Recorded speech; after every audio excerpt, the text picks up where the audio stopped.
Hey, welcome back viewers. So today we are going to discuss about the osteology of ulna.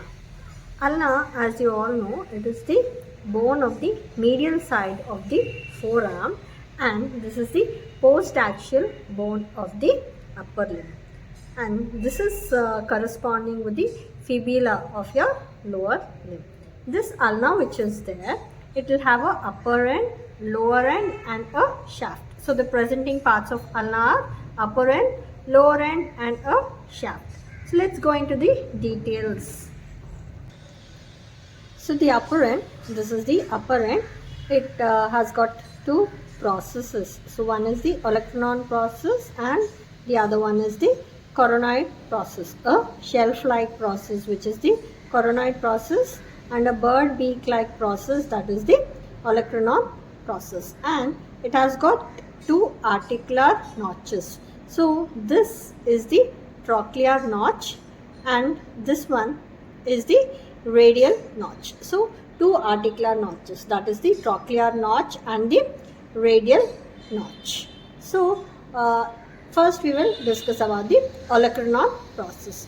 This olecranon process which is there, it has got a beak like summit, okay, and it presents the upper surface. So this is the upper surface, anterior surface, posterior surface, medial surface and the lateral surface. So it is presenting five surfaces. So one is the superior or the upper surface, anterior surface, posterior surface, medial surface and the lateral surface. So the upper surface which is there, it is rough. It is rough actually. This is the upper surface which is rough, and this gives insertion to the triceps brachii muscle with a bursa which is intervening between them. So the upper surface of the olecranon process will give insertion to the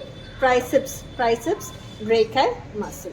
Okay, next we will talk about the medial surface. So this medial surface which is there, this medial surface, it is continuous with the medial surface of the coronoid process as well. So this is the coronoid process. So the medial surface of olecranon process is continuous with the medial surface of the coronoid process, and it is continuous with the shaft of the ulna.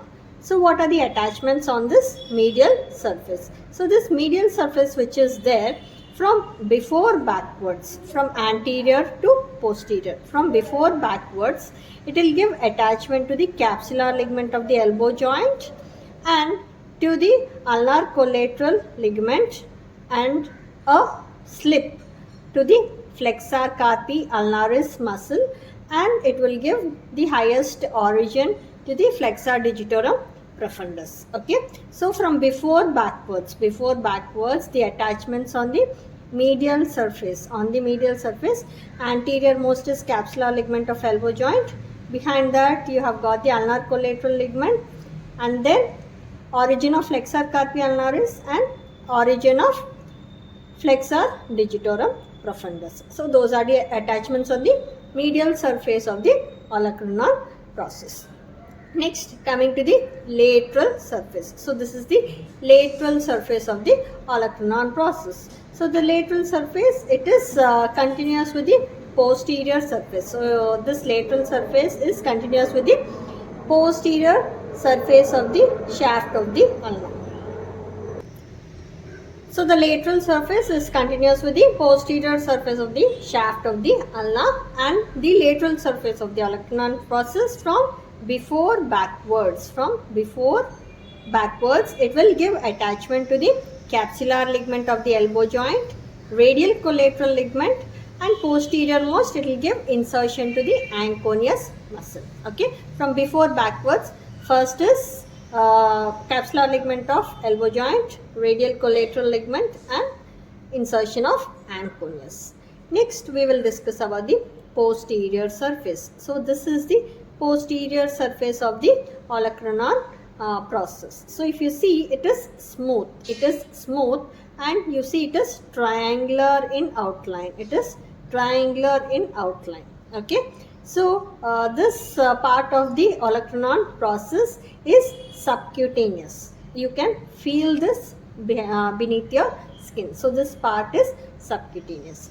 Next, coming to the anterior surface. So this is the anterior surface of the olecranon process. So this anterior surface which is there, it is articular. It is articular. So it will form the upper half of the trochlear notch of Ulna. It will form the upper half of the trochlear notch of Ulna. So if you see carefully, this articular surface which is there, it is divisible into parts. It is divisible into parts. Okay. So which will articulate with the trochlea of humerus during flexion and extension. Next, coming to the other process. This is the coronoid process. So we have discussed about the olecranon process. Now we'll have a look at the coronoid process. So the coronoid process, it forms a forward projection, and it is like a bracket. It forms like a bracket, like forward projection. Okay. The coronoid process, it presents a upper surface, anterior surface, medial surface, and a lateral surface. Okay.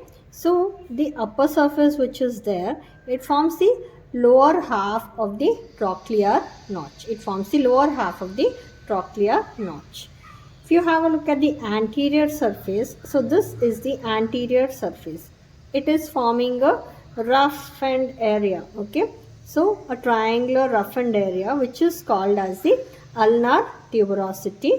This ulnar tuberosity, it will receive the insertion of brachialis muscle. Brachialis muscle gets inserted over here. Now if you have a look at this ulnar tuberosity, the medial margin, it is prominent. It is prominent, and this will give origin to flexor digitorum superficialis, ulnar head of pronata teres, and sometimes to the flexor pollicis longus. Okay. So I repeat, it gives origin to flexor digitorum superficialis, ulnar head of pronata teres, and occasionally it gives origin to flexor pollicis longus. Next, coming to the lateral surface. So the lateral surface of the coronoid process, it shows a notch which is called as the radial notch. This radial notch will articulate with the head of the radius to form the superior radio-ulnar joint. Okay. So just below this radial notch, if you see, you are having one triangular area. Below this radial notch, you are able to make out one triangular area, and you can make out one crest. So this is called as supinator crest. Supinator crest. This one is the supinator crest. So this will give origin to the deep part of the supinator muscle. Okay. So that is about the lateral surface of the coronoid process. Next, as we have discussed, in the upper end there are two notches, that is the trochlear notch and the radial notch. So radial notch, of course, we have discussed that this will articulate with the head of the radius to form the superior radio-ulnar joint. So the trochlear notch, it is formed in the upper half by the olecranon process, and in the lower half it is formed by the coronoid process, and this will articulate with the trochlea of humerus to form the humero-ulnar joint. Okay. So that is about the upper end of ulna. Next, moving on to the shaft. Now the shaft which is there, it has got three borders. The shaft of ulna has got three borders. This is the anterior border, and it has got a sharp interosseous border. So this is the sharp interosseous border, and it has got a posterior border. So there are three borders: anterior border, interosseous border, and a posterior border, and interosseous border is the sharpest of the three.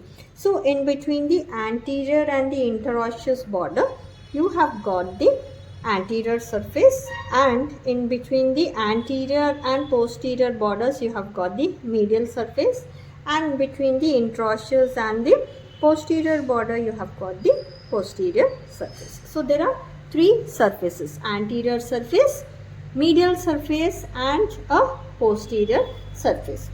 So the three borders, the anterior border, so the anterior border, it extends from the ulnar tuberosity, it extends up to the anterior surface of the styloid process. So this is the anterior border. Next is the sharp interosseous border. Next, posterior border. Posterior border, it is subcutaneous and it extends from the lower end of the olecranon process and it extends up to the posterior part of the styloid process of ulna. Okay. So this anterior border, posterior border and interosseous border. So what are the attachments? So posterior border which is there, which is extending from the lower part of the olecranon process up to the posterior part of the styloid process. This will give attachment to the deep fascia of the forearm. Deep fascia of the forearm. Now this deep fascia of the forearm which is attached to this posterior border, it will give origin to flexor digitorum profundus, flexor carpi ulnaris and extensor carpi ulnaris. Okay. So in the middle 1/3 it gives origin to extensor carpi ulnaris and in the proximal part it will give attachment to flexor carpi ulnaris and flexor digitorum profundus. Next, this interosseous border which is there, the sharp interosseous border, this will give attachment to the interosseous membrane which will bind the radius and ulna together, and this provides a small gap in the upper end which will provide for the passage of the posterior interosseous vessels. Okay.